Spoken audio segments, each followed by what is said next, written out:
dar início a mais uma reunião magna, é a reunião de número 1414, né? Agora nós estamos no formato digital, e contando com a presença ilustre de um sergipano radicado na Bahia, o professor Gilson Soares Feitosa, né, que o nome por si só dispensa a apresentação, mas só lembrando que ele é professor titular da Escola Baiana de Medicina e Saúde Pública, ele é diretor de ensino do Hospital Santa Isabel, e com muita honra para a nossa Sociedade de Cardiologia, ele é sócio honorário da Sociedade Brasileira de Cardiologia Regional de Sergipe. O professor Gilson vai fazer uma apresentação titulada Algumas Reflexões sobre a Covid-19 e o Coração, e, sem dúvida nenhuma, nós, como eu falei há pouco, vamos ser brindados aí com a apresentação que vamos sair dessa reunião sabendo mais do que entramos. Professor Gilson, aqui eu estou vendo uma série de pessoas ilustres, como a professora Ângela, diretora do Hospital Universitário, vários professores, ou seja, uma série de indivíduos aqui que vêm prestigiar a sua apresentação, inclusive, como nós já acabamos de falar, o nosso colega Kleber também, que nos brinda de longe, ou seja, sem dúvida nenhuma, nós já estamos com quase 50 pessoas na sala. Por favor, professor Gilson, fique à vontade. Muito bem, boa noite a todos. Professor Souza, colegas, é uma grande satisfação reencontrá-los. Tenho sempre um prazer especial em participar das coisas relacionadas ao meu estado, à comunidade cardiológica que eu vi nascer praticamente enquanto sociedade e tenho tido a sorte de conviver durante todos esses anos, e o prazer é sempre muito grande. É bom vê-los bem assim, no momento em que todos atravessamos uma situação que os nossos netos haverão de reportar. Assim como, historicamente, a gente ouve falar em outras pandemias, a mais forte, mais recente, nossa, tem um século, e que ceifou supostamente 50 milhões de vidas, e que a gente vê por relatos históricos, essa que nós estamos vivendo será um motivo de iguais relatos no futuro, com certeza. Nós nos surpreendemos, nós fomos surpreendidos por uma coisa meio catastrófica e estamos vivenciando isso. Essa é a nossa realidade. E coube-nos vivenciar isso aqui. Tenho a impressão de que cada um dos médicos, lá para o meio de março, mais ou menos, abril, mas certamente março e abril, por aí assim, todos nos tornamos forçosamente experts em Covid-19. Aqui está escrito 10, mas na realidade é a Covid-19. Todos nos tornamos experts nessa condição, forçosamente. Quer fosse pela necessidade que tínhamos de conhecer a novidade ameaçadora que se apresentava, quer pelas solicitações de todos os lados, dos nossos clientes habituais, das pessoas do relacionamento comum, de colegas trocando ideias. Esta foi a realidade que nós vivemos por um tempo. Atropeladas as informações, eventualmente, mas isso foi progressivamente sedimentando, mas ainda está em construção. Por isso, eu sempre tenho cuidado de dizer exatamente sobre o que eu estou falando na realidade que eu vivo e como eu percebo. Então, o que eu vou trazer aqui de reflexões reflete o que eu entendo no dia 29 de setembro de 2020, às 18 horas. Por quê? Porque eu tenho visto modificar tanta coisa ao longo desses 6 meses que eu acho que é necessário que se tenha um cuidado de dizer que, provavelmente, em medicina frequentemente é assim, mas aqui ainda mais, nós não temos garantias das verdades que nós estaremos a anunciar. É preciso que se saiba que isso é no contexto, no tempo, e aquilo que se aproxima da verdade está sendo construído paulatinamente, penosamente e, eventualmente, com sacrifícios. Mas, então, as reflexões que eu vou compartilhar com todos refletem o que eu entendo, na minha percepção, ocorrendo nesse momento que eu me referia. Então, vamos relembrar um pouco. Essa pandemia é algo que se deve, como todos sabem, a um vírus, um coronavírus, é o SARS-CoV-2, porque já houve o SARS-CoV, que antecedeu esse 2, e que causou lá suas pandemias mais limitadas, uma epidemia mais antes do que uma pandemia, se bem que um deles, pelo menos, atingiu essa proporção.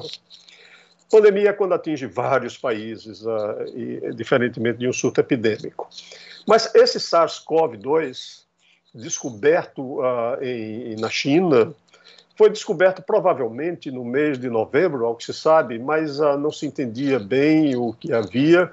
Os cientistas da ocasião, do ambiente hospitalar não tinham provavelmente pleno conhecimento do que estava ocorrendo, nem do perigo que estava rondando a comunidade, e de modo que esses casos de novembro, eles, de repente, eclodiram lá na China, na província de Wuhan, e ceifaram vidas, principalmente de profissionais de saúde, médicos, inclusive.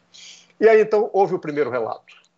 Esse primeiro relato vem em dezembro de 2019, e, por isso, a doença Covid-19 devida ao vírus SARS-CoV-2. Esse SARS-CoV-2 é porque ele se apresentava já de saída e se confirmou em bom número de casos depois como causador de uma síndrome respiratória aguda grave. Daí esse nome SARS, à semelhança do CoV-1.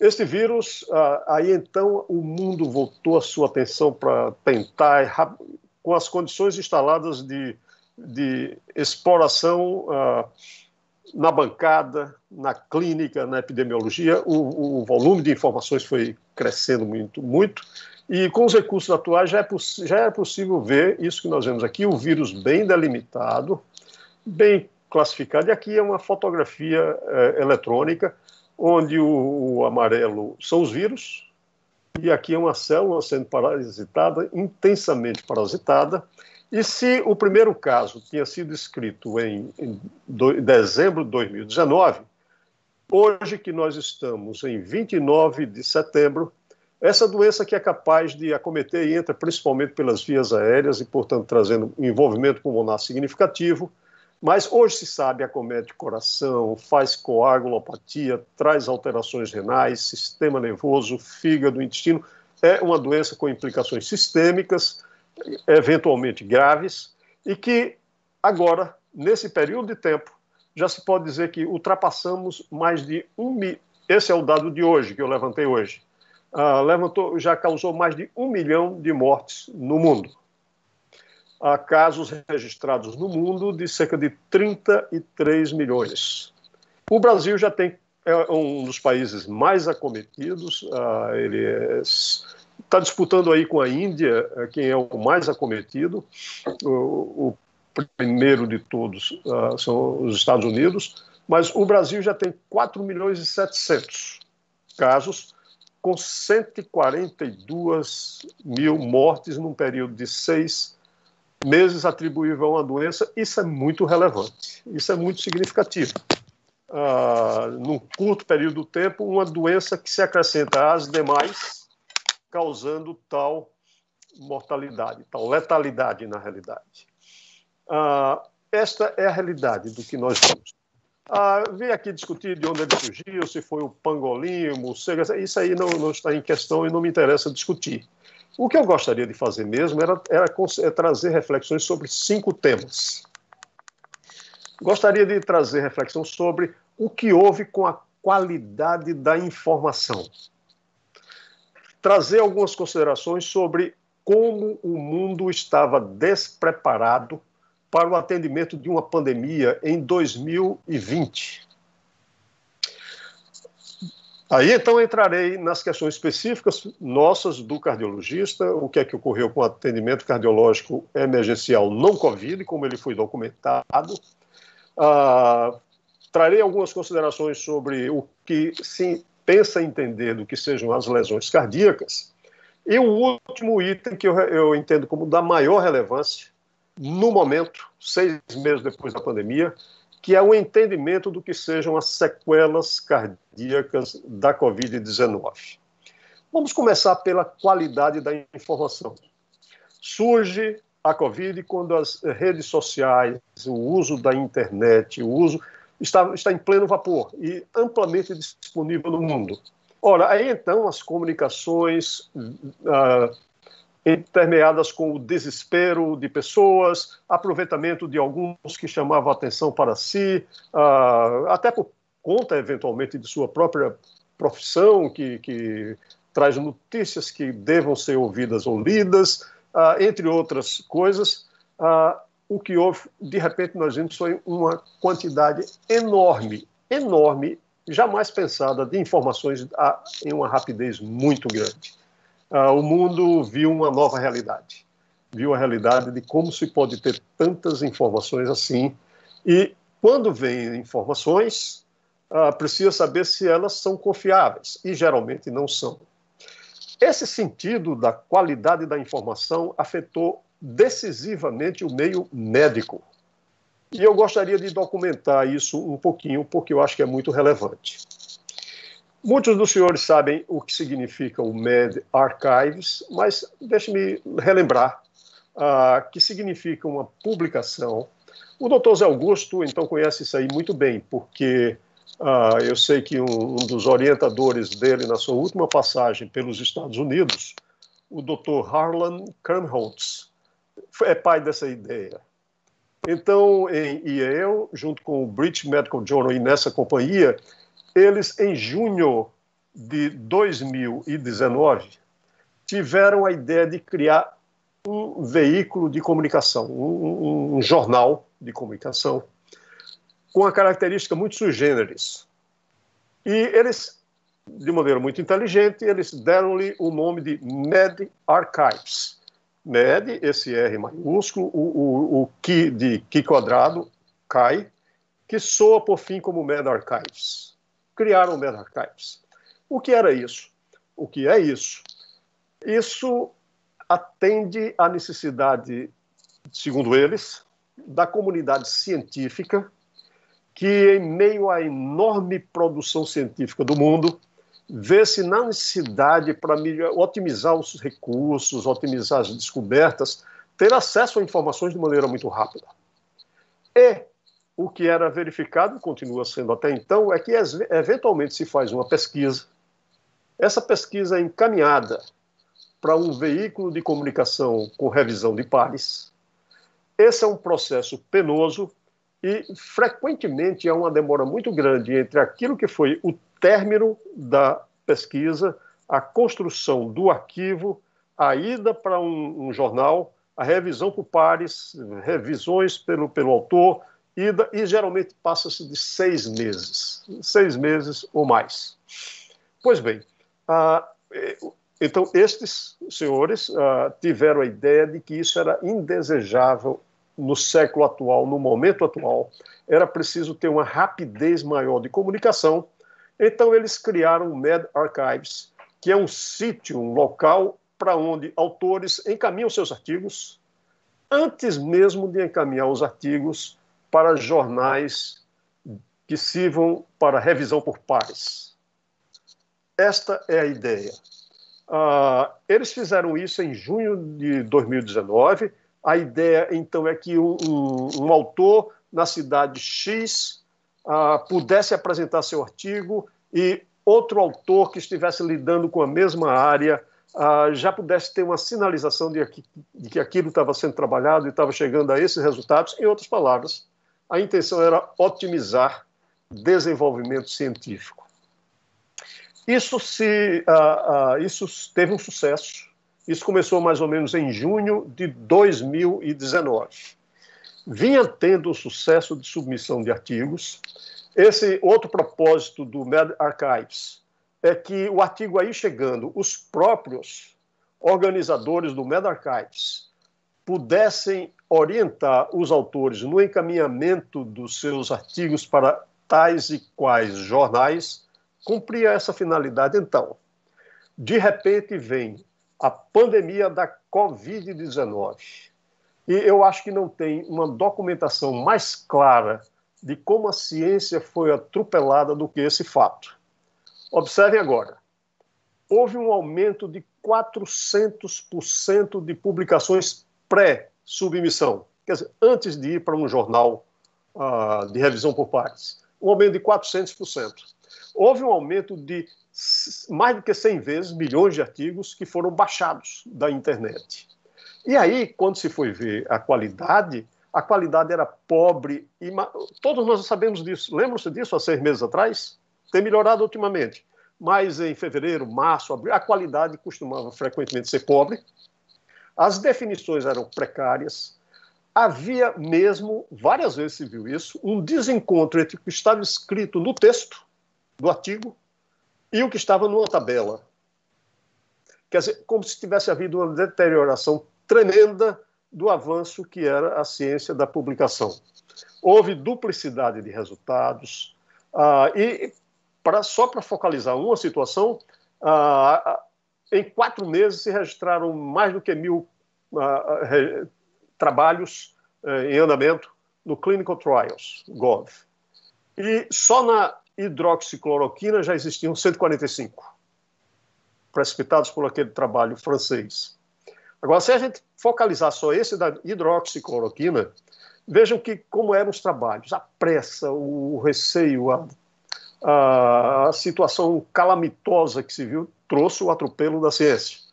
32 desses trabalhos tinham menos do que 100 pacientes, 10 não tinham controles, 12 não eram sequer randomizados, embora fosse uma intervenção terapêutica, na maioria unicêntricos, e apenas um de 145 trabalhos daquela época tinha realmente um protocolo bem definido.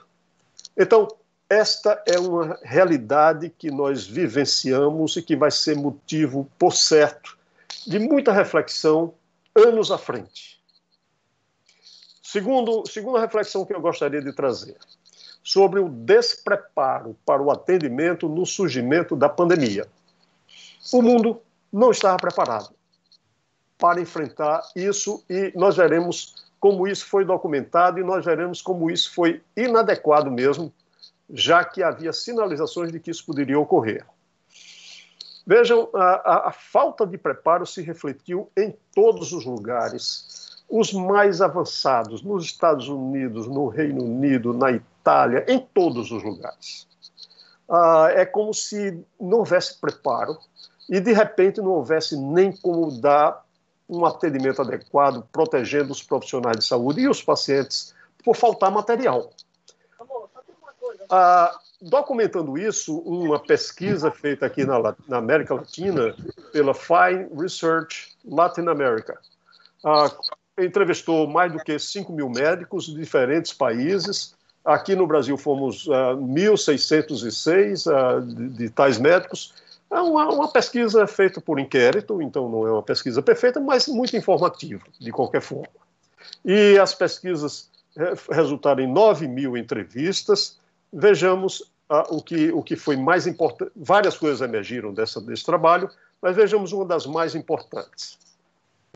Aqui nós vemos o que, em linha amarela, o que foi a percepção da adequação da infraestrutura hospitalar no período assim, de março. Foi a entrevista feita exatamente no final de março e o primeiro dia de abril. Os médicos na América Latina, como está destacado pela SETA, tinham um entendimento de que a adequação para enfrentar a pandemia era muito ruim. Essa mesma agora entrevista foi feita um mês e meio depois. E isso aumentou muito pouco. Aumentou de 23% para 28%, isso na América Latina como um todo. O Brasil situou-se mais ou menos aí na mesma perspectiva. 19%, 24%. percebiam que havia algum preparo adequado. Na realidade, havia uma total falta, a rigor, de preparo nos Estados Unidos, principalmente, porque é onde surgiu assim com muita força e eles, de início, negligenciaram o assunto. Eu vou documentar isso da seguinte maneira. Para mim, é a melhor maneira de documentar. Para quem tem familiaridade com o tema, deixe-me relembrar que isso aqui que está escrito US Surgeon General, ele representa a autoridade sanitária a rigor de ordem militar, de segurança, maior dos Estados Unidos. No momento é o Jerome Adams. E, então, a autoridade, ele trabalha em paralelo com a Sociedade Médica Americana, etc., mas é a autoridade oficial, no fim. Vejamos o que ele dizia em fevereiro. Ele dizia que, olha, parem de comprar máscaras. Ele dizia para o povo, autoridade maior, parem de comprar máscaras. Porque a máscara pode não ser eficaz para prevenir a doença no público e, principalmente, comprando tanta máscara, o público pode fazer falta aos profissionais de saúde. Quer dizer, vejam que não havia nem material, equipamento de proteção individual como máscaras nos Estados Unidos. Não haviam, merecendo uma manifestação desse tipo da autoridade médica maior. Além do mais, documentou-se nessa oportunidade que havia, sabe, até assaltos locais à procura das tais máscaras N95. Em outras palavras, documentação de uma total falta de preparação para enfrentar isso. Eu fiz uma reflexão em junho sobre esse tema, por solicitação da Conexão Médica, e eu vou reler aqui uma das conclusões que eu tirei. Eu estou repetindo aqui o que eu fiz na Conexão Médica, levando em conta alguns pensamentos, como eu vou lhes mostrar. E eu dizia assim, a humanidade tem sido acometida por pandemias. Surgimento da doença, geralmente infecciosa e geralmente grave, em todos os continentes, e isso é a pandemia, e isso existe há tempos. A peste bubônica na Idade Média, a varíola há mais de 3.000 anos, até que fosse erradicada em 1980, a cólera no século XVIII e a gripe espanhola de 1918, que ceifou mais de 50 milhões de vidas. Porém, já neste século atual, século XXI, exatamente em 2009, eclodiu a pandemia da gripe suína, com menor número de vítimas, porém que motivou o que Bill Gates, um dos gênios contemporâneos, criador da Microsoft, ele publicou um artigo. Esse artigo se tornará um clássico histórico, que ele publicou esse artigo em 2012, alertando que a grande ameaça da humanidade não viria de armas nucleares, porém viria de infecções pandêmicas, para as quais a humanidade deveria estar preparada. Isso aí caiu sem nenhuma resposta dos meios. Não foi levado em conta, daí a total falta de investimento, de preparo para enfrentar a pandemia. Vamos esperar que a Covid número X, próxima, não encontre a humanidade com tal grau de falta de preparo. Porque isso foi o caso absolutamente na Covid-19. Vamos agora entrar na nossa área mesmo, vamos entrar no que seja o atendimento cardiológico emergencial não Covid. Essa foi uma das implicações principais do desenvolvimento da pandemia. Vejam como isso fica documentado. Novamente, professor José Augusto, seu amigo Harlan Krumholtz escreveu um artigo que é muito mencionado no New York Times, onde ele pergunta para onde é que foram os infartos do miocárdio. Desapareceram? Algumas especulações poderiam existir. Será que, diante de uma pandemia, as pessoas, então, ficam em casa e, por isso, têm menos estresse e, por isso, têm menos infarto? Seria isso o caso? Ou, por outro lado, será que esse é um vírus e vírus não faz tanta implicação de desregulação de placas e, portanto, se faz mal por um lado, estaria protegendo contra eventos coronarianos? Absolutamente errada essa interpretação, conforme a gente pode documentar aqui. Esse é um outro vírus. Esse é o vírus da influenza. Quando a influenza surge, a cada surto de influenza que surge, aumentam os números de casos, o número de casos de infarto do miocárdio. Então, não é verdade que a inflamação determinada por vírus, por vários motivos, terminam por aumentar a ocorrência de infarto do miocárdio. Então, o vírus não é nada protetor nesse sentido. Mas uma outra experiência muito interessante é esta. Ficar em casa fica mais tranquilo e por isso tem menos infarto. Nada disso durante uma pandemia ou durante uma situação catastrófica, como bem documentado agora. Veja, vocês se lembram de 2001, 11 de dezembro de 2001, aquela situação terrível que ocorreu no World Trade Center em Nova York. Então, lá em Nova York. Pois bem, então os autores tiveram o trabalho de verificar como era que reagiam os indivíduos que moravam na Flórida, portanto, muito distante de Nova York. E eles fizeram isso de uma maneira muito curiosa, muito inteligente. Eles viram na população da Flórida, entre aqueles que eram portadores de CDI, qual era o comportamento do número de choques durante os dias que se seguiram a setembro, 11 de setembro de 2001. Foi bem?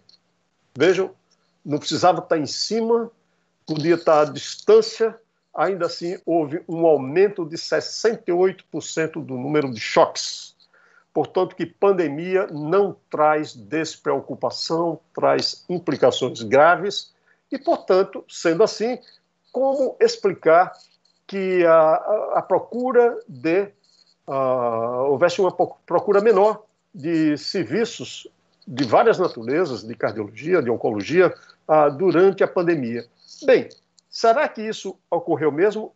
Bom, o número de morte súbita nos Estados Unidos, em Nova York especificamente, foi documentado como tendo crescido da ordem de 800%. Aqui na Lombardia, vejam que também houve um considerável aumento de morte súbita, como podemos ver aqui.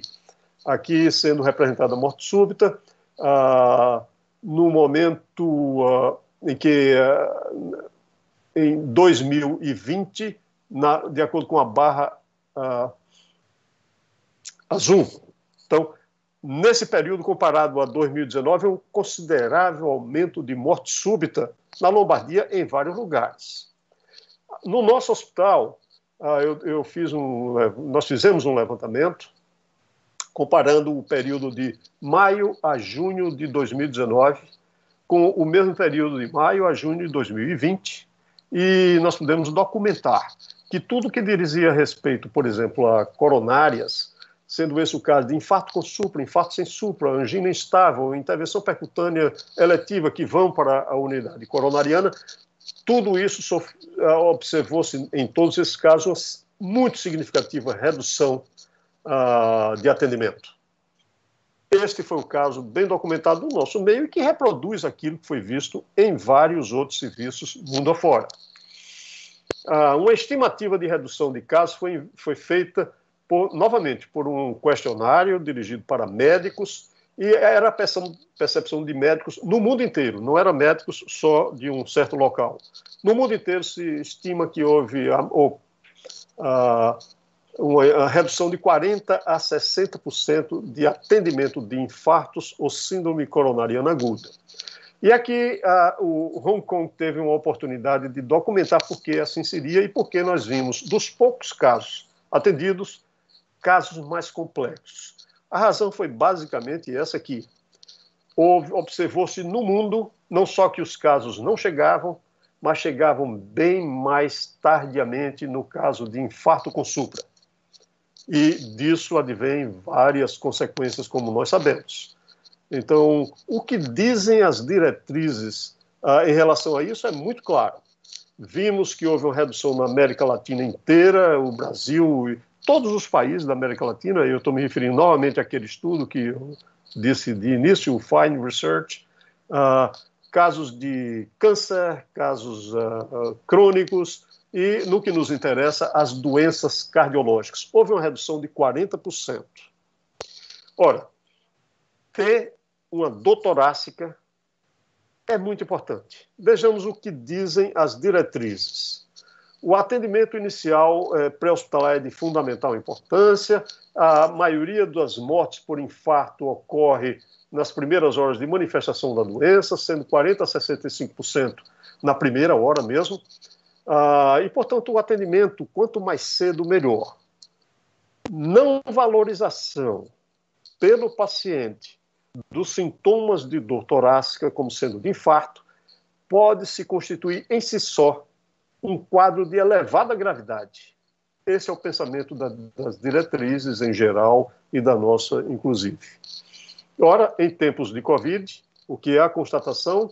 Receio de estar no ambiente hospitalar, dificuldade de transporte, mas, na realidade, as soluções têm que ser tomadas. E as soluções seriam criação de via não Covid, para diminuir esse receio, da maneira que for possível, divulgação à população desses princípios. Então, esta é que é e tem sido tomada pelos diferentes serviços o encaminhamento dessa solução do ponto de vista cardiológico. Vamos agora conversar um pouco sobre as lesões cardíacas na Covid.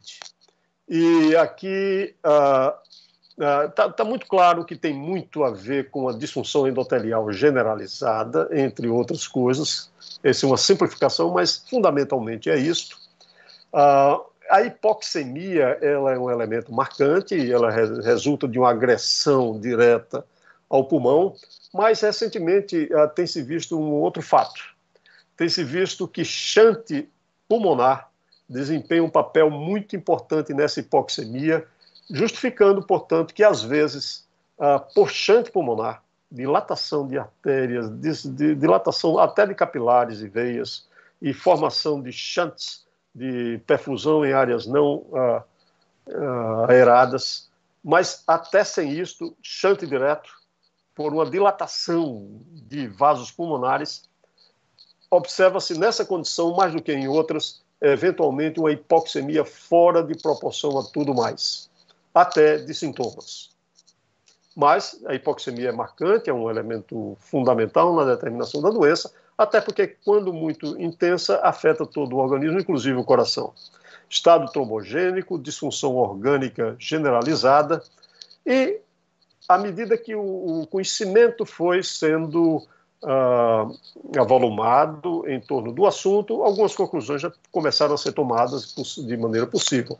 Indivíduos que tinham mais risco de ter um envolvimento cardiológico e da doença, como não só cardiológico, mas pulmonar, mas principalmente cardiológico, por fim, os elementos preditores de mortalidade, como visto nesse registro de multicontinental de 9.000 pacientes, mostravam que a idade acima de 65 anos era um desses fatores, mas ter doença cardíaca subjacente, quer fosse doença coronariana, insuficiência cardíaca, arritmias, claro, ter doença pulmonar obstrutiva crônica, e chamava a atenção o fato de, aparentemente, no registro, os inibidores de ECA e os antagonistas as estatinas terem até um efeito protetor de uma certa forma, porém isso é um registro.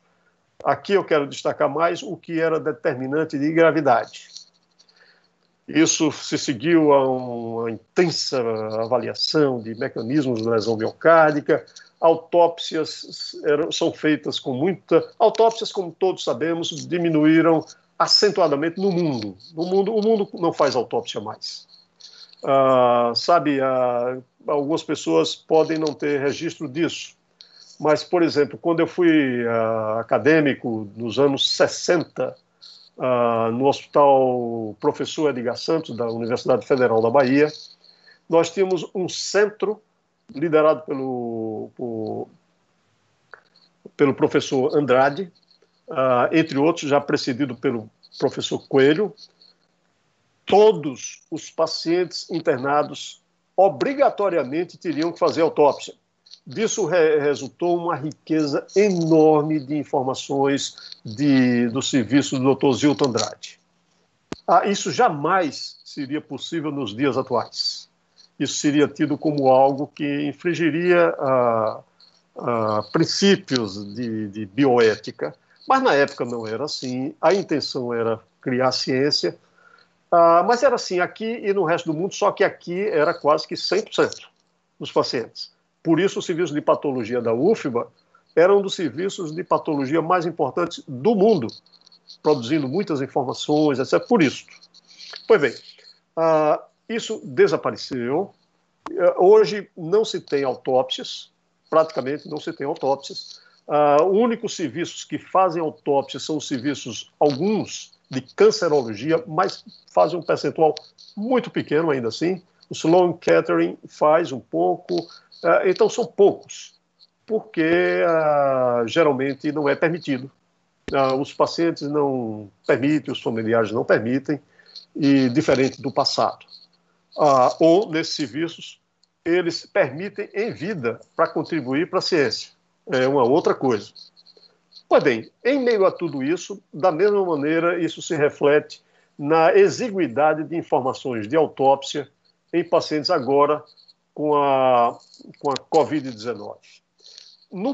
Na primeira do SARS-CoV, o primeiro, o número 1, houve a possibilidade de colher fragmentos de RNA do coração em 35% dos casos. Então se pensou, talvez o vírus, agora o SARS-CoV-2, faça como o número 1, uma invasão direta do miocárdio, seja essa a razão por que o coração vai acometido. Isso não foi convincentemente demonstrado nem no SARS-CoV-1 e também não está sendo nesse momento com o SARS-CoV-2. Possivelmente outros mecanismos refletem o sofrimento cardíaco por tempestades por citocinas, com miocardite e trombose microvascular, a hipóxia, que eu me referi, com aumento de demanda de oxigênio e acúmulo de cálcio intracelular é outro mecanismo, instabilização de placas e trombose coronariana é um elemento muito importante a agredir o coração nesse momento com Covid-19. Então, o espectro de apresentação clínica vem de como insuficiência cardíaca, choque, arritmias morte-súbitas, síndrome coronariana aguda, como consequência de miocardite, Takotsubo, rotura de placas de coronária epicárdica, trombose de pequenos vasos, resultantes desses mecanismos multifatoriais a que eu me referi acima. Então, sucintamente, pacientes que têm acometimento cardíaco, eles têm lesão miocárdica e disfunção miocárdica já no internamento e desenvolvimento da lesão miocárdica com o agravamento clínico geral. O envolvimento cardíaco é muito importante. Então, quando se classifica a Covid-19 e se vê uma variação desde formas leves, modernas, quando o coração é envolvido e tem insuficiência cardíaca, pula para o estado mais crítico. Então, o envolvimento cardíaco é muito determinante de mortalidade, sim, em pacientes com a Covid-19. Mas não é preciso que tenha insuficiência cardíaca. A documentação de um aumento da troponina, ele é suficiente para impor um risco muito significativo. Então, esse é um estudo muito interessante, importante, em meio a essa confusão toda feita. Esse é um estudo feito por pessoas muito relevantes, entre os quais temos aqui a Dona Mantini, o Valentin Fuster. Dona Mantini, na realidade, é um senhor. Ele verifica que, no seu estudo de um número grande de pessoas já com Covid, 2.700, verifiquem que 64% dos indivíduos não tinham alteração da troponina. Esses tinham internados. Esses tinham mortalidade de 10%. Mas se tinha um pequeno aumento de troponina, e isso foi 16%, pula para 40% a mortalidade. E se teve bem elevada a troponina, a mortalidade aí sobe para 70%. Então, que marcador extraordinário esse a distinguir o prognóstico de um paciente com essa condição. Troponina, que aqui vemos, ela geralmente se inicia logo no começo, mas pode crescer e aparecer pela primeira vez em qualquer momento da internação. E o que é interessante ela aumentará quase que de maneira semelhante, quer o indivíduo tivesse doença subjacente, como é o caso aqui dos indivíduos que, em vermelho, os pontos em vermelho, é a troponina à medida em quem tinha doença cardiovascular antes, e em azul, aqueles que não tinham, e veja que há um cruzamento a rigor. Então, o que interessa mesmo é medir a troponina para estimar. Isso se reflete nesse outro estudo. Teve troponina aumentada, o número de óbitos foi de 46%. Entre os sobreviventes, troponina não esteve aumentada. Participam igualmente vários outros agentes, elementos que determinam a reação inflamatória, interleucina, D-dimer, a ferritina, o LDH. E nesse estudo em que se comparou quem sobreviveu com quem não sobreviveu, os com maior gravidade tinham mais idade e sempre tinham, aqui nós vemos um significante aumento de vários marcadores de lesão miocárdica e de inflamação, de modo que quem teve óbito, 51% tinha tais alterações. Quem não tinha tais alterações foi a óbito numa proporção muito menor. Então, inflamação e marcadores de inflamação e de lesão miocárdica, como é o caso da troponina, são muito importantes para a gente entender o que está havendo. Arritmias são descritas com uma certa frequência. A mais comum delas é a fibrilação atrial. Esse é um dos trabalhos iniciais que se mantém depois.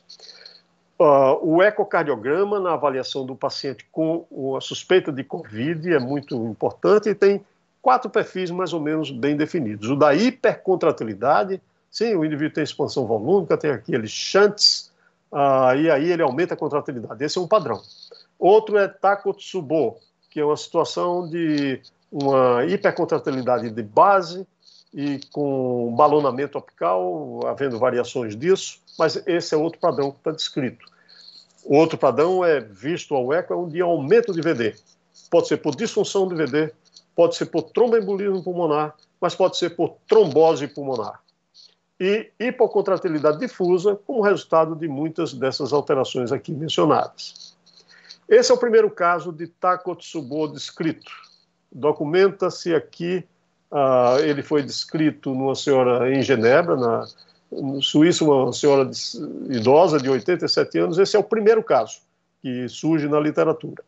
Esse outro é o de um tamponamento cardíaco. Esse é em Londres, e aqui está documentado pelo ECO.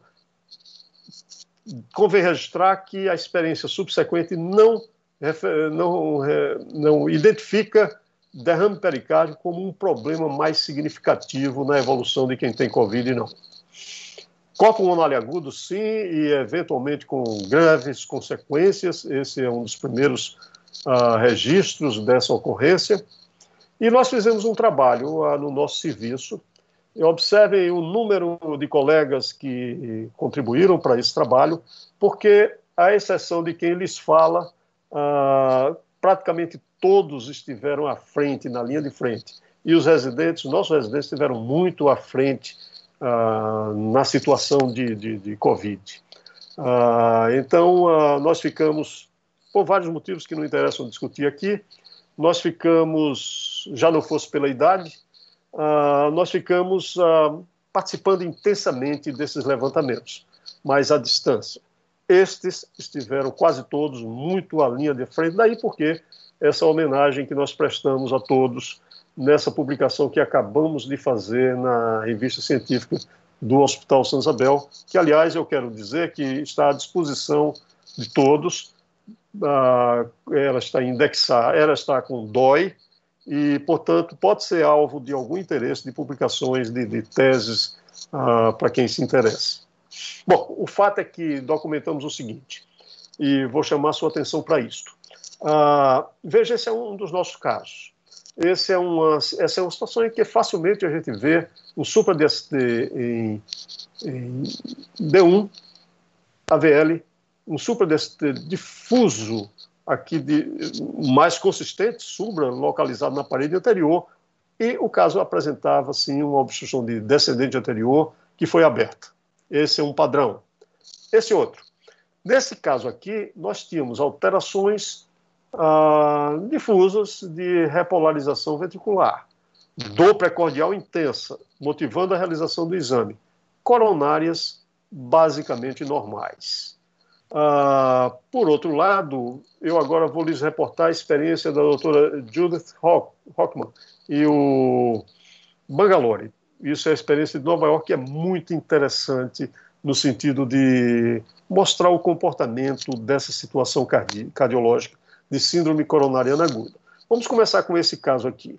Esse é o caso de alguém que tem um supradifuso, né? D1, D1 e D2, então difuso, VL, sistema na parede anterior. Pois bem, e aqui, coronárias normais. Esse outro, localizado, D1 AVL, bem localizado, como a gente vê em infarto por obstrução de coronária. Aqui, coronárias normais. Veja que então tem algo de esquisito nessa situação. Aqui nesse outro, tem várias alterações e que correspondem a uma obstrução, sim, da maneira como a gente habitualmente vê em infarto agudo do miocárdio. Então, são padrões variados. Os autores, então, aqui em amarelo, documentaram os casos que tinham infarto, mas que não tinham doença coronariana e, portanto, tinham só lesão miocárdica, em amarelo. Em azul, os que tinham infarto comum, infarto tradicional. A mortalidade, como pode-se ver aqui, foi bem maior nos indivíduos que tinham dor precordial, tinham alterações difusas do eletrocardiograma. Aqueles que tinham alterações obstrutivas, eles tiveram também uma mortalidade elevada, mas menor, porém menor, que aqueles que tinham as alterações difusas. De modo que, assim, comparando, foram 18 casos, aqueles que tinham elevação focal do infarto clássico, 100% tinha, mas tinha 60% dos indivíduos que não tinham obstrução nenhuma coronariana e ainda assim tinham elevação focal do segmento ST. De modo que o eletro não é confiável. Alterações segmentares ao eco, muito importante, só existia no infarto, que submeteu então a angioplastia primária, só que a mortalidade é maior, como podemos ver aqui, nos indivíduos que não têm obstrução coronariana e se comportam como se tivessem um infarto com supra. Essa é a conclusão. O que agora, então, nos remete, por fim, a trazer considerações sobre a terapêutica. Então, vejam que quando os indivíduos estão internados e adquirem uma situação de gravidade, ora, aquilo que a gente está falando de usa isso, não usa aquilo, não, tem que usar é o que dá suporte mesmo, são os vasopressores, como podemos ver aqui. E aí o uso de IECA, estatina, etc., passa a ter uma relevância muito menor e sim a sustentação do indivíduo. Mas nas formas leves a moderadas, há espaço sim para usar todos os produtos habitualmente considerados. Nas formas graves é onde se vai para o uso assim, de vasopressores e uma anticoagulação mais plena. Se bem que a profilaxia de tromboembolismo pulmonar, ela deve ser feita realmente em todos que se internam, mas é profilaxia. Tratamento anticoagulante fica para fases mais avançadas. A questão que surgiu podem os IECAs e os BRAs serem utilizados durante o risco de contrair ou de ter a COVID-19, pelo reconhecimento de que a enzima de conversão de angiotensina tipo 2 é a porta de entrada desse vírus e que poderia competir com alguns efeitos, trazendo um desarranjo de regulação vascular com o sistema renina-angiotensina. Será que os inibidores de ECA poderiam ser utilizados? Observações como esta aqui davam o entendimento de que provavelmente não teria problemas maiores. Mas isso aqui é registro. Isso aqui não é, a rigor, uma observação mais sistematizada. Esse outro estudo, também registro, sugere mais ou menos a mesma coisa, apontando para um papel até protetor do inibidor de ECA e da estatina. Mas o estudo mesmo definitivo, e para satisfação nossa, porque é brasileiro esse estudo, e ele põe o Brasil com esse estudo e com vários outros que vão surgir aí à frente, realmente na vanguarda da produção de um conhecimento científico mais sólido em meio a essa pandemia de coronavírus. Esse estudo em particular é o BRACE Corona Trial, que foi liderado pelo Dr. Renato Lopes. Ele incluiu pacientes que tinham Covid e 650 pacientes com essa condição que vinham em uso de ECA ou BRA foram incluídos, e a estratégia feita foi suspender ou manter e ver o que ocorria se eles fossem. A ideia é que se eles fossem ruins, ao suspender eles melhorariam e ao continuar eles piorariam, e não houve nenhuma diferença. Portanto, aqui sim fica francamente documentado que a rigor mesmo, no número substantivo de pacientes, 700, não se deve suspender nem IECA nem o BRA. Não há evidência que justifique abandonar o uso dessas medicações. No que diz respeito ao tratamento, eu diria que no que diz respeito a tratamento etiológico, não existe nenhum produto razoável que tenha sido descoberto. Houve uma onda muito grande em relação ao emprego da cloroquina por conta da situação eu diria, de grande vulnerabilidade que todos estavam. Qualquer coisinha era motivo para uma enorme concentração de interesse. Foi esse o caso desse estudo, de um autor até importante, supostamente, o Dr. Gautret, dessa área, pelo que eu soube, dessa área de infectologia. Ele fez um estudo daqueles que eu me referi inicialmente, mas tão precário. Ele tomou 20 pacientes e usou hidrocloroquina 600 miligramas por dia durante 10 dias. Agora, o controle foram aqueles que não quiseram usar ou aqueles que estavam em outro hospital, que a gente sabe que essa situação aí é uma situação absolutamente inadequada para fazer controle. E o desfecho visto foi a rapidez com que eles negativavam o teste da época para verificação do vírus, e isso no dia 6. Somente isso. Somente isso, deflagrou no mundo uma esperança enorme de que poderiam os pacientes serem auxiliados dessa maneira. Vejam, eu acho que, fundamentalmente, é um sentido humanista o que levou a esse erro, é minha impressão. Mas, certamente, que não tinha fundamentação científica, e a gente deve perseguir a fundamentação científica. De modo que, no rastro da cloroquina e da hidroxicloroquina, vários outros produtos surgiram, sendo esse o caso da azitromicina, da ivermectina, plasma de convalescentes. Nenhum desses tem efeito comprovado, nem com os estudos que estão em continuidade ou já concluídos. O plasma de convalescentes trouxe alguma esperança, não parece ter papel. O remdesivir talvez tenha um pequeníssimo efeito, mas é uma droga pouco disponível, cara, e não é solução para o problema. De modo que eu lhes trago o que é uma apresentação e uma definição feita por autoridades no dia 10 de setembro sobre o tema, e que diz que até o presente momento não há um agente terapêutico que seja específico para essa condição. Eu me satisfaço com essa conclusão. Muito bem, no que diz respeito ao tratamento empírico de diferentes fases da doença, a rigor mesmo, do ponto de vista que se aproxima, embora existam centenas de produtos sendo estudados no momento, a rigor mesmo o que pareceu ser relevante foi o uso de anticoagulante na hora certa e o uso de corticoide.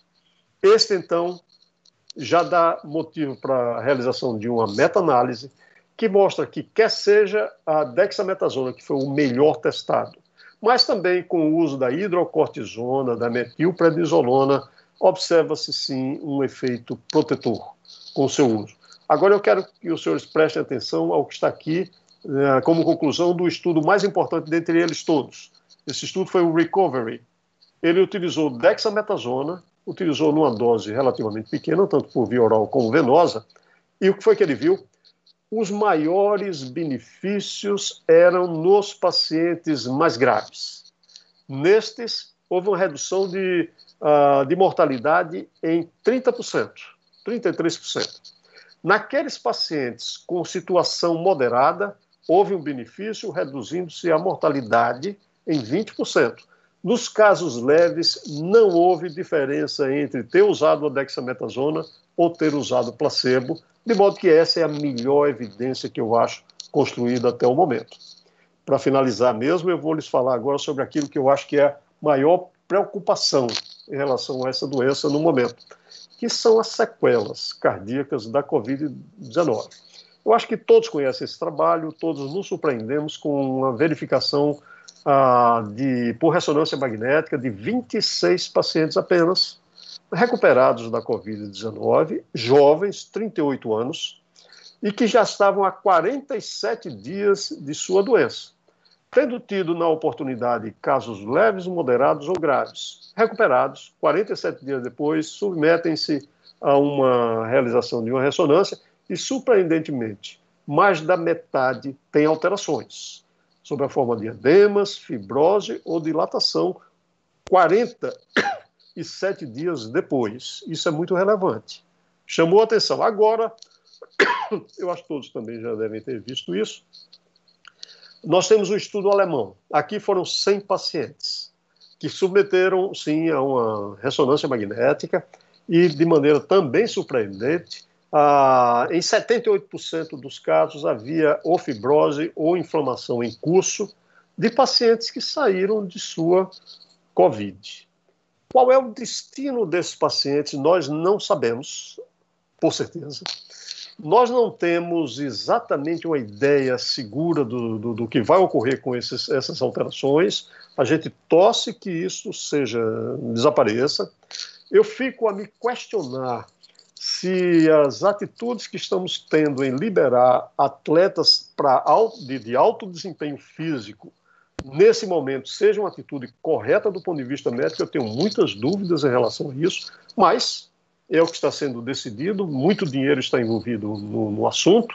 Então nós estamos vendo esses jovens jogadores de futebol americano e assim por diante, em alta atividade física, tem sua Covid, passa 14 dias e aí volta para fazer suas atividades, nem sempre fazendo ressonância, e eu não sei se tendo ressonância, se segue algum protocolo. Para finalizar, vou encerrar com esse diapositivo. Esse é o protocolo que está sugerido para tais casos. Não existe um protocolo para a Covid necessariamente, porque não houve tempo ainda para construir isso. Mas a ideia é que a gente se atenha àquelas que eram as recomendações das miocardites anteriores. E vejam, recomenda-se que esses casos sejam todos revistos cuidadosamente, e é o que eu acho que nós devemos fazer com atenção para aqueles que tiveram sua Covid. Principalmente nos indivíduos mais jovens que pretendam ter atividade física maior. Bom, isso vai com o entendimento 1, nível de recomendação, o nível de evidência B, nível de recomendação 1. O retorno à atividade física de maneira mais temática, 3 a 6 meses depois do indivíduo que esteja assintomático.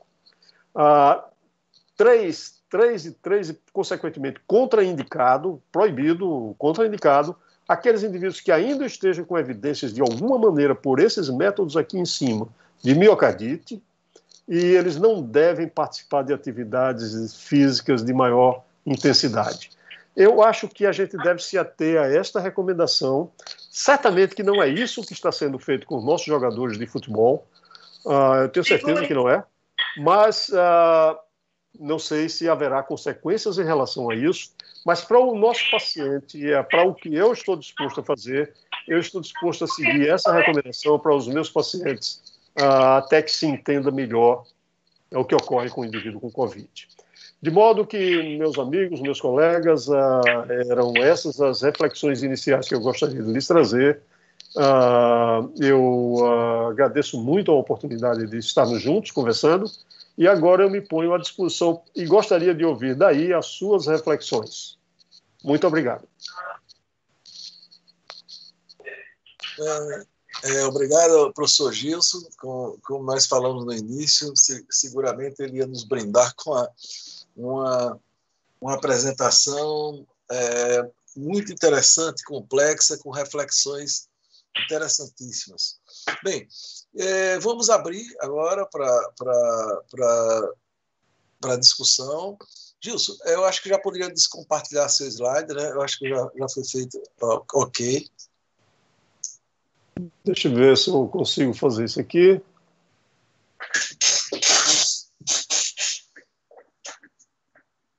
Pronto. Perfeito.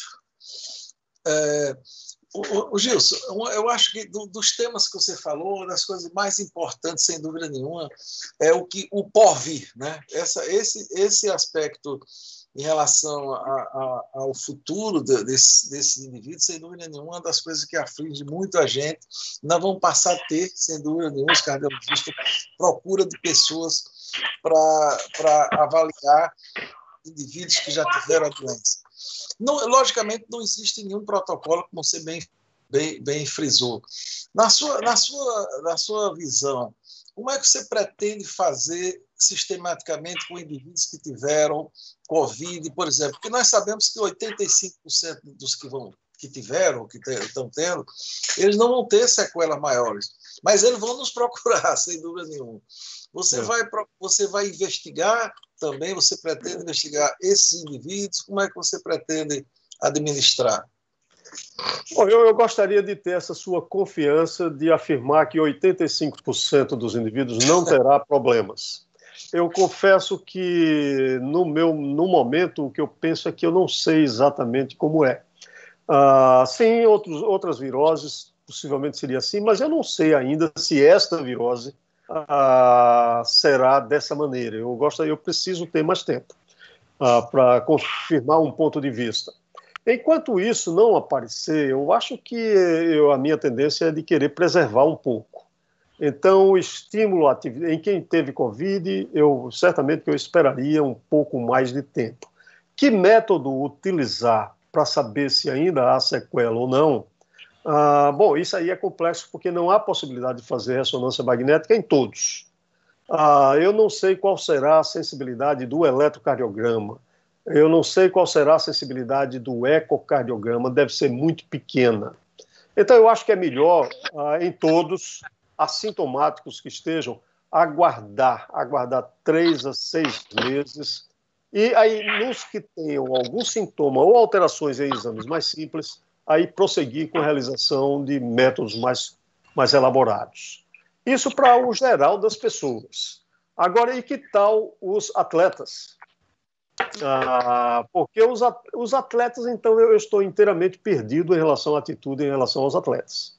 O que eu vejo são campeonatos aí sendo disputados.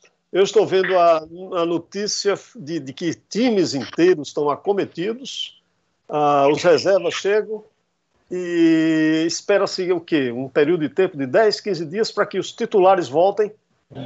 Será que isso está certo? Eu não sei. Eu tenho muita... essa é uma das coisas que eu tenho refletido. Eu acho que a gente não sabe exatamente o que ocorre. A vida humana é uma coisa muito significativa.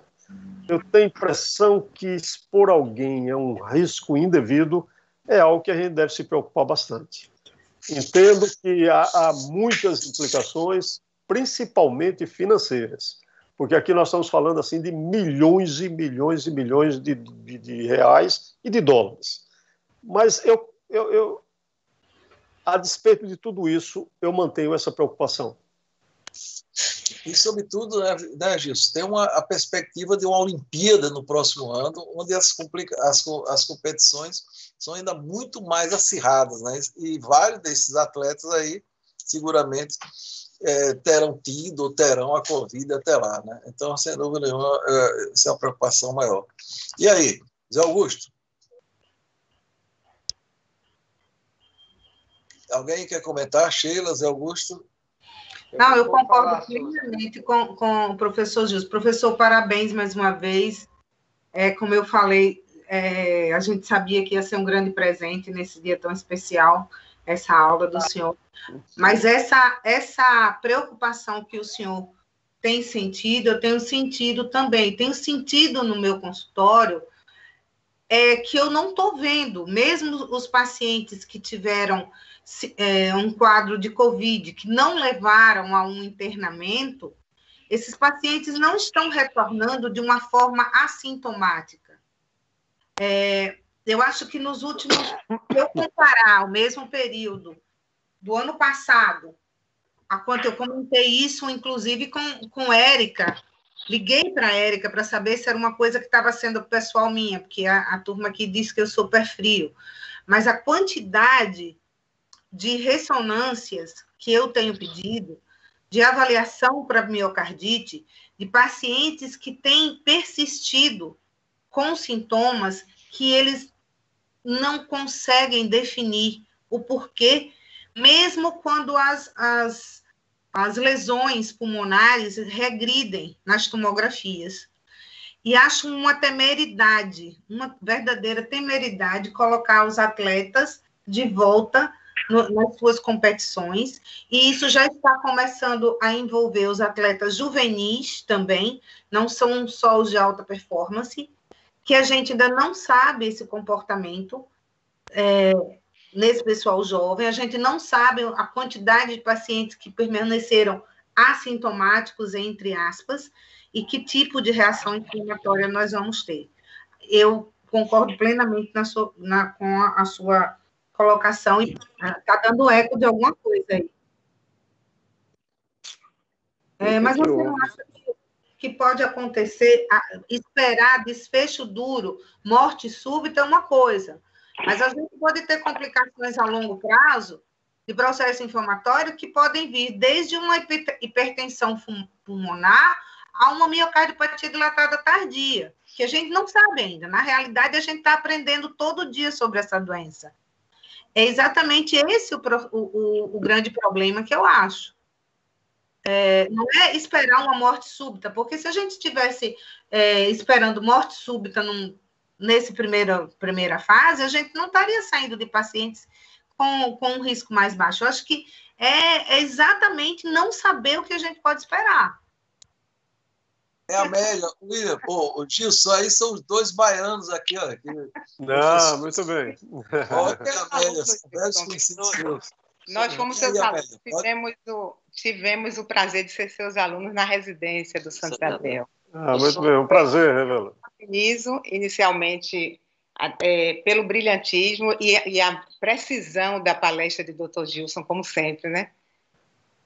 Eu queria fazer uma pergunta que é mais uma provocação de quem trabalha um pouco em pesquisa mais básica, em relação ao efeito do vírus também em induzir vasoconstricção pelo fato de ele se ligar ao CE2.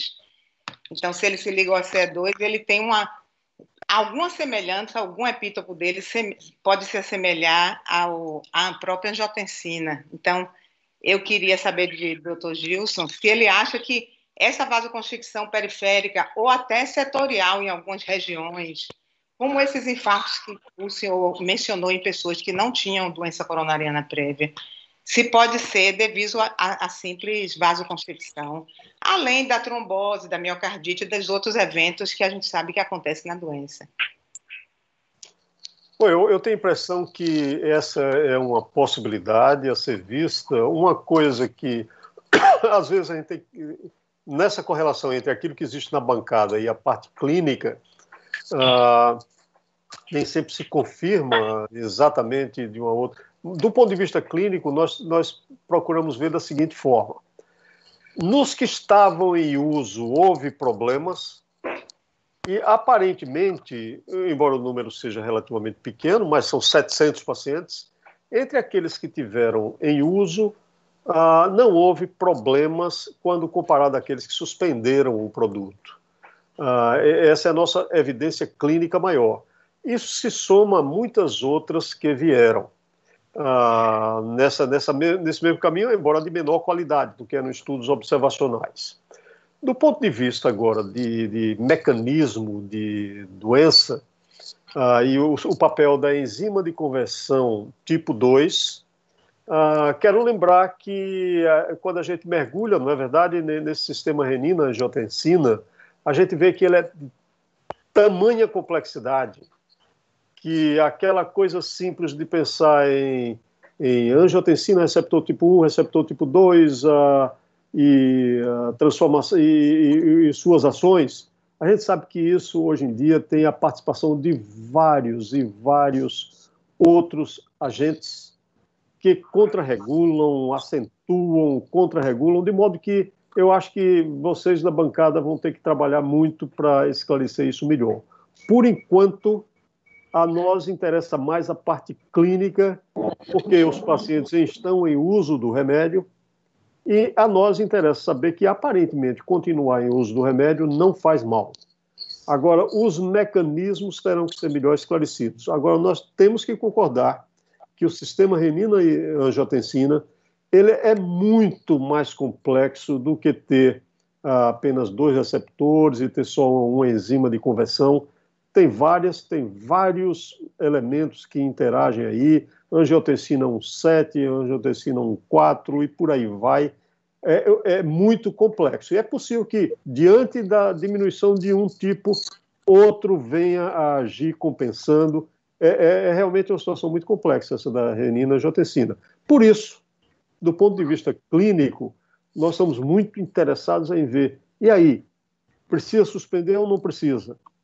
E aí eu acho que aquele estudo que nos foi trazido à atenção, eu acho que ele tranquiliza um pouco, no sentido de que não deve haver problemas. E a meta-análise que o senhor mostrou também mostra que ela tem um papel protetor até, né? Os inibidores. Tem papel protetor, né? Obrigada, viu? Não há de quê, prazer. Luceli, antes de você está escrito William. William, por favor. Boa noite, professores. Primeiramente, eu gostaria de agradecer pela oportunidade que os senhores me deram de poder prestigiar essa aula. Sem dúvida, ela foi fundamental para o meu aprendizado enquanto aluno. E, em relação a isso, eu vi que os senhores estavam discutindo muito a respeito dos impactos da doença em si no coração de jovens atletas, não é isso? Mas eu gostaria de saber o impacto que esse mesmo vírus teria no coração de indivíduos com a rotina de exercício mais moderado, como, por exemplo, o exercício de academia ou então mesmo de caminhada. E se isso, a longo prazo, teria um efeito parecido com quem realmente realiza o exercício, vamos dizer assim, mais intenso, que são de profissionais do esporte em si. Obrigado pela atenção. Bom, a minha impressão é de que em setembro de 2020, a rigor, não se pode falar com grande autoridade sobre o que vai ocorrer com os corações de quem teve Covid-19. É preciso firmar, é preciso conhecer, é preciso criar o conhecimento para que, a partir daí, se tenha realmente o conhecimento e saiba-se agir de maneira apropriada. Mas, como é comum em medicina, e se faz isso muito, e é assim que caminha a medicina aos poucos, inferências são tomadas, indiretas, e que é a maneira como frequentemente a gente tem que caminhar. Nesse sentido, as inferências são muito baseadas naquilo que se diz respeito ao comportamento com as miocardites virais outras. E eu diria que o lógico é que até que a gente tenha um conhecimento específico do que seja a miocardite da Covid-19, que eu acho que nós não sabemos ainda, só vamos saber depois daqui a alguns meses ou anos próximos, pelo menos ter essa referência do que ocorreu com o beta, com o Coxsackie B37, com parvovírus, etc., e ver influenza, e ver como foi o comportamento, é o melhor caminho que a gente tem. Nessas outras miocardites, veja, um estímulo a uma prática de exercício leve, habitual. Isso não há um estímulo e não é desestimulado, pelo contrário. Então, fazer um pouco de atividade física. Aqui, a restrição que a gente se preocupa é com o exercício mais intenso. E no exercício mais intenso, para essas outras miocardites, o que existe é a ideia de proibir mesmo até que se esteja certo de que o paciente está bem 3, 6 meses depois. Até que a gente conheça melhor, eu tendo a pensar que a gente devia ter esse parâmetro de comparação para seguir. Pode ser que se confirme que não é assim, mas pelo menos tem um norte aí para seguir. Sempre levando em conta que, a mim parece que seria muito importante preservar a vida da pessoa. Bem, pessoal, nós temos mais 2 inscritos, é Celi, depois Augusto vai tentar falar. Então, Celi, por favor. Eu posso passar a palavra para Zé Augusto, se ele me deixar 1 minuto, porque ele já tentou tanto. Vou passar para ele. Vamos ver. Vá, Zé Augusto. Estão me ouvindo agora? Sim! Agora. Eu tirei a internet e botei 4G e aí está funcionando, é isso mesmo. Veja, primeiro que eu estava tentando falar sobre a importância dessa palestra, Dr. Gilson tocou em pontos, o professor tocou em pontos extremamente importantes que estão ecoando na minha mente e vão servir de reflexões para o futuro próximo, médio prazo, longo prazo. Uma delas, eu acho, o papel da ciência, da comunidade científica, professores e cientistas, como é que a gente, de certa forma, foi envolvido e como é que a gente perdeu a racionalidade, como é que a gente, de certa forma, eu digo isso como sociedade, se deixou manipular por um discurso muitas vezes politizado. Eu acho que a gente não deve perder a oportunidade de aprender com o que a gente viu, né? Eu acho que a comunidade científica, com algumas exceções, logicamente, ela se viu meio que acuada mesmo por um discurso extremamente politizado e a gente começou a raciocinar de uma forma como se a gente estivesse rasgando o credo que a gente aprendeu, o credo do Dr. Decoux, o credo da medicina baseada em evidência, uma série de coisas. É lógico que tem um desespero, é lógico que tem o humanismo, é lógico que tem tudo isso, mas eu não acho que seja só isso. Eu acho que cabe a gente pensar qual é o papel cidadão cientista, do papel cidadão do cientista, do professor, qual é o papel político na construção de um país que se embase em fato, em evidência. Isso vale para fazer a gestão da economia, isso vale para fazer a gestão do meio ambiente, isso vale para fazer a gestão de saúde. Então, essa é uma reflexão que me vem à mente com essa pandemia. A outra questão específica médica, o Bruno Soares é um tenista brasileiro, 38 anos, ele foi campeão de Wimbledon 15 dias depois que ele teve, eu acho, alta da Covid, pelo menos foi assim que a mídia publicou, 15 a 30 dias depois. O atleta de alta performance, às vezes, ele só tem uma chance, né? É aquela idade, é aquela Olimpíada, etc. Então, é muito complexo, porque a tomada de decisão, a gente sabe que esses atletas, eles já se expõem a um risco cardiovascular aumentado. É uma opção deles. O indivíduo que faz ultramaratona, maratona aquática, etc., eles já se submetem a um risco um pouco aumentado. Então, eu acho que nessas situações particulares do atleta de elite, eu concordo com o professor Gilson, a primeira coisa é a gente ter um discurso muito transparente. Eu não sei o que vai acontecer. Eu não posso apostar. Eu não sei, eu concordo com o professor. A gente não sabe o que está acontecendo no íntimo do intracelular do miocárdio do paciente. Inflamação, fibrose, arritmia, etc. Mecanismos proarrítmicos, etc.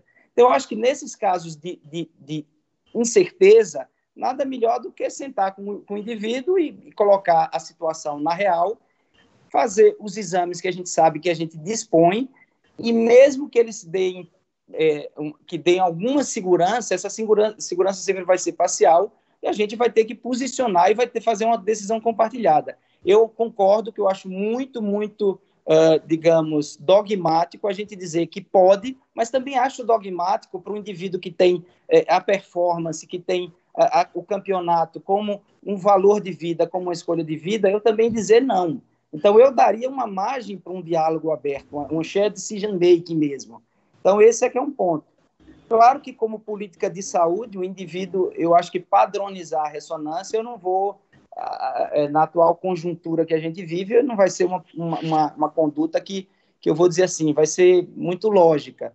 Então, eu acho que a gente vai ter que se basear em individualizações, em casos específicos, qual é a necessidade real, se não, digamos, para a regra tem que ser a que o professor apresentou, que é a diretriz de pós-miocardite mesmo, está lá bem estabelecida.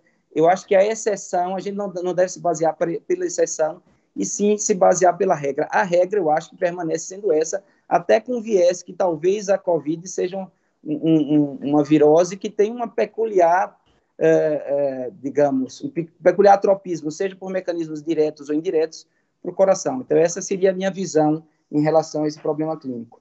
Mas parabéns, professor, pela digamos, pela provocação, eu acho que pela reflexão que o senhor faz, a gente ficar pensando em tudo que o senhor disse, né? Desde a parte médica, propriamente dita, mas também sobre o papel de como a ciência se comportou nesse momento de crise.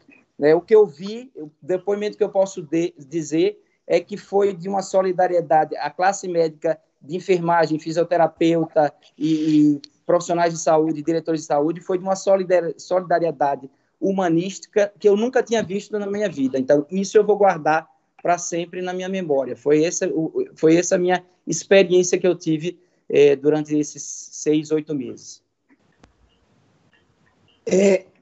Obrigado, Cili. Ainda tenho tempo? Você vai finalizar. Professor, eu queria parabenizá-lo. É redundante tudo o que eu aqui fosse dizer ao longo desses anos, o que eu aprendi, o que o senhor me faz refletir em termos desde a ação como médica, terapêutica, os momentos preciosíssimos de nossas trocas de experiência e todo o conhecimento, como, por exemplo, exemplo de hoje, que após uma aula brilhante, a gente sai querendo refazer, refletir sobre tudo que diz relação à medicina. Agora, eu tive uma oportunidade inédita durante a pandemia, na sua fase do auge, que foi, eu estava já não mais em linha de frente, e nem poderia estar em linha de frente nesse momento. Mas tive a oportunidade de tratar de muitos pacientes de vários níveis de gravidade, inclusive pacientes idosos, como é comum a minha área, minha prática. E achei muito interessante, o que me fez refletir, eu queria ouvir essa opinião do senhor, é que me parece que a doença ela tem momentos definidos de atuação.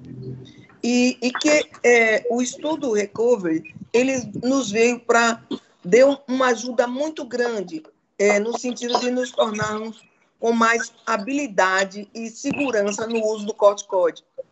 E daí, por exemplo, eu percebi que muitos pacientes, no momento que você faz uma intervenção, precisa do corticoide, o Recovery nos ajudou nesse ponto, que não era nem por questão de dose mirabolantes, mas que é uma medicação que, durante a terapia intensiva, que foi onde eu sempre militei, é uma medicação muito divisor de águas mesmo. Ele tem um momento certo da sua atuação.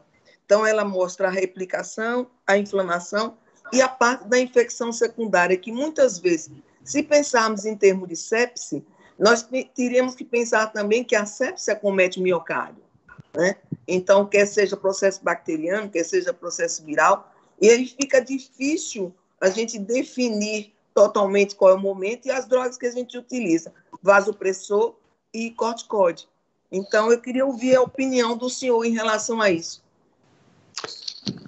Bom, eu tenho a impressão que há de se admitir que há uma variabilidade muito grande dentre as pessoas. Eu queria aproveitar a oportunidade para trazer uma outra reflexão, uma outra consideração. Eu realmente acho que a gente precisa construir muito mais conhecimento sobre o tema. Não é por falha de ninguém, é porque toma tempo mesmo para que se tenha um caminho mais sólido. Por exemplo, uma das coisas que eu traria à consideração No meu caso, eu tenho visto muito pacientes, não pessoalmente, mas eu tenho pessoas que trabalham comigo e tenho meus filhos que estão na linha de frente. Então, vendo meus pacientes e vendo outros, e a gente vive constantemente trocando informações. Isso me chama a atenção para uma situação específica, e eu tenho certeza que deve ser a experiência de cada um que está aí. Olha, vou citar um exemplo só. Eu tenho um paciente meu que eu acompanho, tem 80 e poucos anos. Esse paciente tem uma insuficiência cardíaca com fração de ejeção muito reduzida.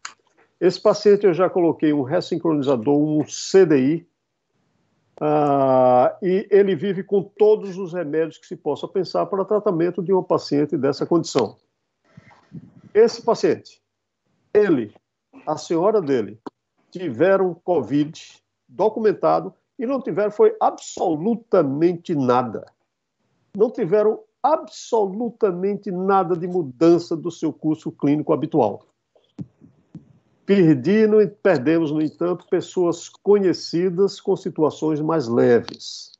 Então, certamente, e aí aquela consideração da ciência de base, deve haver coisas que nós desconhecemos que predispõem o indivíduo por algum defeito genético, de alguma maneira, que os seus inflamassomas reajam de uma maneira diferente a esses estímulos, agredindo ou não.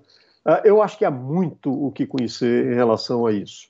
Essa variação individual é muito significativa e eu tenho vários exemplos assim, de pessoas que aparentemente estariam muito boas e tiveram um curso evolutivo muito ruim. Ao contrário, esse caso que eu citei, eu tenho muito em mente. O pior caso de todos teve a Covid documentada e não foi nada da mudança do seu curso clínico. Eu acho que a gente tem muito aí a aprender. Tomara que passe. Assim que a vacina chegar, isso será um pesadelo que terá desaparecido.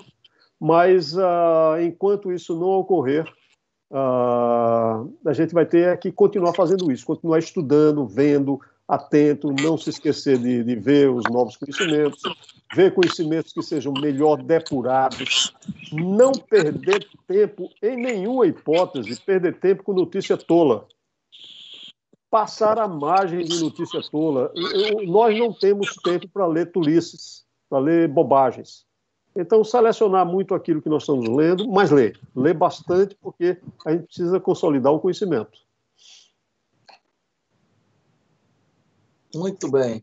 Então, pessoal, nós já estamos aí com 19 horas e 40 minutos. Eu acho que foi uma reunião extremamente proveitosa. Para vocês terem uma ideia, nós ainda contamos com 32 participantes na sala. Chegamos a ter, professor Gilson, 70 participantes. Então, atestando aquilo, a qualidade do palestrante. Gilson abordou aqui 5 tópicos provocativos, como o Zé Augusto falou, que vão ficar aí reverberando cada um deles na nossa mente, de uma maneira como foi, assim, precisamente abordado. E, Gilson, gostaria de, mais uma vez, agradecer a sua disponibilidade. Eu sei que sua agenda é muito apertada, né, e disputada, então foi para a gente um prazer muito grande poder, mais uma vez, disputar dos seus conhecimentos, né? E, logicamente, sempre pretendemos, no futuro próximo, contar mais uma vez com sua participação, que muito engrandece a nossa reunião, a nossa comunidade cardiológica, né, com suas participações sempre elucidativas. Então, mais uma vez, obrigado, e eu deixo para as considerações finais suas. Bom, eu que agradeço. É uma satisfação muito grande rever essas pessoas amigas. Eu apenas torço para que a gente não se habitue a essa forma meio distante e impessoal de comunicação. Isso deve ter um limite, porque eu sinto falta de, eventualmente, estarmos juntos e eu poder apreciar o gestual de cada uma das pessoas, que costuma me fazer muito bem, e eu tenho certeza que é uma coisa humana, e isso que a gente não deverá perder jamais. Então, não vamos nos habituar a ficar fazendo isso sempre dessa forma. Esse é o meu recado. Boa, boa. Perfeito, doutor Gilson. Muito bem, muito bem. Concordo plenamente. Mais uma vez, obrigado a todos. E obrigada, doutor Gilson. Próxima semana, se Até Deus logo. quiser. Um abraço. Tchau, tchau.